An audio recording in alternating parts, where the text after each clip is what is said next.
बिस्मिल्लाहिर्रहमानिर्रहीम। अस्सलाम वालेकुम। मैं हूं सलमान हैदर। दुआ है परवरदिगार से कि उसने आपको और आपके अहले खाना को अपनी हिफ्ज़ो अमान में रखा हुआ हो। आज भरपूर अदालती और कानूनी हफ्ता शुरू हो गया है। क्या इमरान खान साहब की जो नया केस है उसमें आज उनकी गिरफ्तारी जो डाली गई है, क्या वो कलअदम होगी? क्योंकि बेंच बड़ा मजेदार है। हाँ जी, एक तो जस्टिस आमिर फारूक साहब है, लेकिन जो दूसरी जज है ना, जहाँ वो बड़ी इंटरेस्टिंग है। वो उन 6 जजेस में शामिल है जिन्होंने खत लिखा था एग्जीक्यूटिव की इन्वॉल्वमेंट का। बड़ी इंटरेस्टिंग ये वाली न्यूज़ होगी जो मैं आगे चल के आपके साथ डिस्कस करूंगा।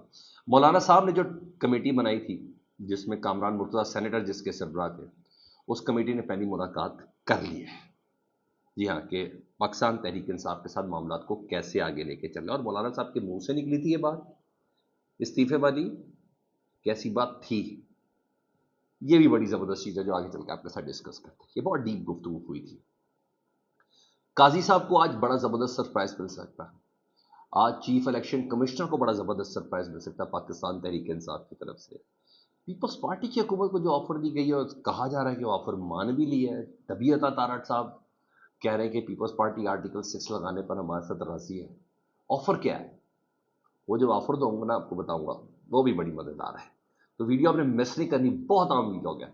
और अगर चैनल देख रहे हो तो चैनल सब्सक्राइब कर दे ताकि मेरा और आपका ये राब्ता रहे। तो सबसे पहले ज़रा मैं पाकिस्तान तरीके साहब और JUI की उन मुलाकातों के हवाले से बता दूं कि वो जो मामला है ना, मुलाकातों के माहे के आगे कैसे चल रहा है, मामला कैसे चल रहे हैं, आगे कैसे बढ़ रहा है, उस पर आगाज़ हुआ। JUI फेर ने कमेटी बनाई थी मौलाना फजल रहमान साहब ने, जिसकी सरबराही जो कर रहे थे वो सेनेटर कामरान मुर्तज़ा कर रहे थे। लुत्फ़ुर रहमान साहब का जो मौलाना फजल रहमान साहब के भाई हैं वो है, और दीगर दो अरकान हैं। तो वो उस कमेटी ने मौलाना साहब से मुलाकात की है। और मुलाकात में अब तक की जो पेशरफ्त हुई है ना, JUI से मुलाकात की, उससे मुतल्लिक सारी चीज़ें डिस्कस हुई है, गौर वखौस हुआ है। मुल्क की सियासी सूरत हाल के हवाले से मुख्तलिफ तजावीज़ और आरा पेश की गई है। पाकिस्तान तहरीक इंसाफ से मुज़ाकरात का लाएमल कैसे तय करना है, कौन सी चीज़ें, और वो हदायत सारी दी गई हैं। और आज से वो काम मज़ीद शुरू हो जाएगा। ये कमेटी जो मैंडेट है ये लेकर इमरान खान साहब से और उनके पाकिस्तान तहरीक इंसाफ की टीम है उनसे वो बात करेगी और हिदायत देगी। अच्छा, और मुझे आज एक बात है जो मैंने कहा मैं आपको अपने एनालिसिस में बता दूं। मौलाना फजल रहमान साहब ने जो बात की थी ना कि पाकिस्तान तहरीक इंसाफ इस हद तक के लिए भी तैयार है कि असम्बलियों से इस्तीफे दे दे और KP की असम्बली तहलील कर दे। ये बात कहीं ना कहीं हुई है, ये हवाई बात नहीं है। ये मौलाना साहब के मुंह से निकली है या निकाल दी गई है या स्लिप हो गई है, इट्स एन अदर थिंग। ये बात कभी भी कोई बाहर नहीं करना चाह रहा था। ये बड़ा एक्सट्रीम लेवल था। क्योंकि जिस तरह मौलाना साहब, अब ज़रा गौर कीजिएगा, एक मुतालबा कि इलेक्शन फ्री एंड फेयर हो और दोबारा हो, यही मुतालबा इमरान खान साहब ने कहा मुल्क की सालमियत फ्री एंड फेयर इंडिपेंडेंट इंतखाबात के अंदर है। इमरान खान साहब का भी मुतालबा यही है और JUI का भी मुतालबा यही है। अगर ये मुतालबा माना जाता है तो डेफिनेटली पाकिस्तान की चारों असम्बलियाँ तहलील होंगी और डेफिनेटली कौमी असम्बली भी तहलील होगी। तो ये उस मुतालबे के साथ एक चीज़ अटैच है। लेकिन इतनी, जिसे कहते हैं ना इसको, बात को इस तरह निकाल देना, वो ज़रा थोड़ी सी बात थी। लेकिन बहरहाल उसको कवर कर लिया गया जिस तरीके से ये कमेटी कायम हुई और आगे चल के अब ये काम शुरू कर रही है। जी, पहले ये बात अपनी जगह पे हकीकत है कि जब री इलेक्शन हो रहे हैं तो असम्बलियाँ तहलील हो रही है। ऐसा नहीं हो सकता कि 3 सूबे अब असम्बलियाँ तहलील करें तो KP के ना करें, ऐसा नहीं होना। आज भरपूर कानूनी और अदालती, मैंने बताया, हफ्ता शुरू होने जा रहा है। सियासी जंग है जी, और पाकिस्तान तहरीक इंसाफ ने अपनी सबबंदी करनी है, कि बहुत ज़्यादा हो चुका पिछले हफ्ते के दौरान। इनकी मीटिंग धड़ाधड़ चल रही थी, रोज़ चल रही थी। कल भी मीटिंग हुई है जी CEC की, और चीफ इलेक्शन कमिश्नर और 4 मेंबरान के खिलाफ सुप्रीम जुडिशल कमीशन में जो रेफरेंस है, आज उसका ड्राफ्ट मुकम्मल करके उसकी अटैचमेंट और दीगर चीज़ें आज ये जमा होनी है। आज ही ये रेफरेंस जमा होना है। इसके अलावा जस्टिस काजी फाइज ईसा साहब के खिलाफ जो रेफरेंस है उसके हवाले से भी तैयारी आखिरी मराहल में है। और PTI धड़ाधड़ ड्राफ्ट तैयार करिए, अटैचमेंट तैयार करिए। बैरिस्टर अली जफ़र साहब जो है इमरान खान साहब के बिहाफ पर ये रेफरेंस दायर करेंगे। दोनों बैरिस्टर अली जफ़र साहब इसको प्ली करेंगे। और जो कमेटी है जो ये सारी चीज़ें अरेंज कर रही है उसमें शिबली फराज साहब, उसमें लतीफ़ खोसा, सलमान अकरम राजा और कुछ दीगर लोग शामिल हैं, जिनके मुताबिक चीफ इलेक्शन कमिश्नर और चीफ जस्टिस काजी फाइज साहब के ऊपर ये रेफरेंस बनता है।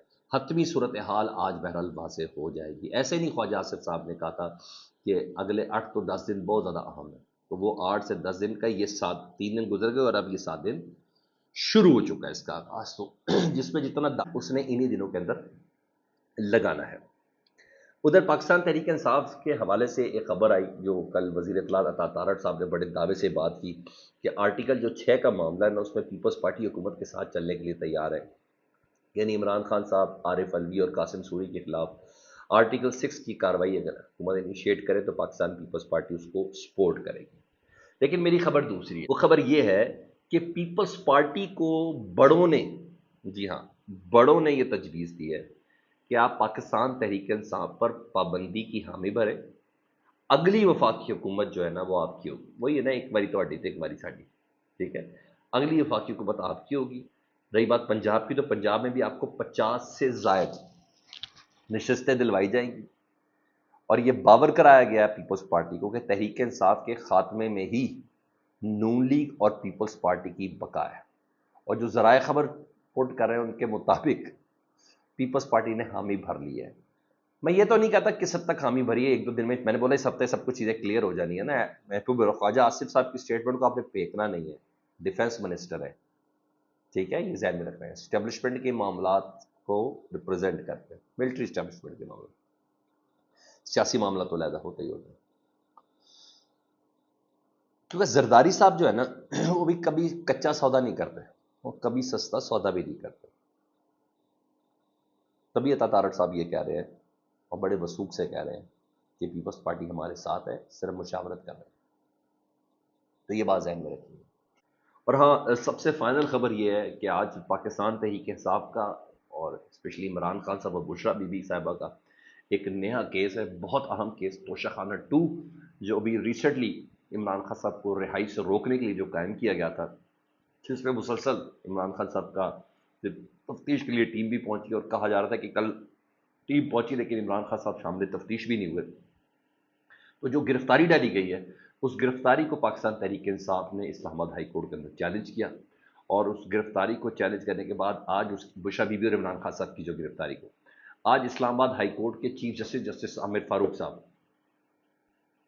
اور جسٹس سمن رفت امتیاز کے 2 رکنی بینچ ہے، یہ عمران خان صاحب کی اس گرفتاری کو جو چیلنج کیا گیا اس کیس کی سماعت کر رہا ہے. جسٹس سمن رفت امتیاز صاحبہ جو ہے نا، ان 6 ججز میں شامل ہیں جنہوں نے یہ کہا تھا کہ ایگزیکٹو کی مداخلت ہے، اساس زادے مداخلت کرتے ہیں ہمارے فیصلوں میں، اور ہمیں قانون کی رسائی تک، قانون کو آسانی سے اس کی رسائی تک کرنے میں. تو یہ تمام ان 6 ججز کے اندر یہ شامل ہے. پاکستان تحریک صاحب بار بار کہہ چکی ہے چیف جسٹس عامر فاروق صاحب سے کہ عمران خان صاحب کے کیسز نہ سنیں، درخواستوں پہ درخواستیں ان کی، آپ پلیز ہماری کیسز نہ سنیں، مگر وہ کیسز سن رہے ہیں. تو یہ کمبینیشن بڑا زبردست ہے. میرے خیال سے جسٹس عامر فاروق صاحب نے کو نیوٹرل کرنے کی کوشش کی کہ پاکستان تحریک صاحب کو ایسی بات نہ کرے. دیکھیں میں نے جسٹس سمن رفت امتیاز کو اپنے ساتھ بینچ کا بنایا ایسا. لیکن بہرحال یہ ساری تشکیلیں اپنی جگہ پہ، میرا تو کنسرن اس فیصلے سے ہی ہے. تو آج کا دن اس حوالے سے بھی بہت اہم ہوگا. فیڈ بیک سے متعلق ضرور آگاہ کریں. اپنا بہت خیال رکھیں. اللہم صلی علی محمد و آل محمد.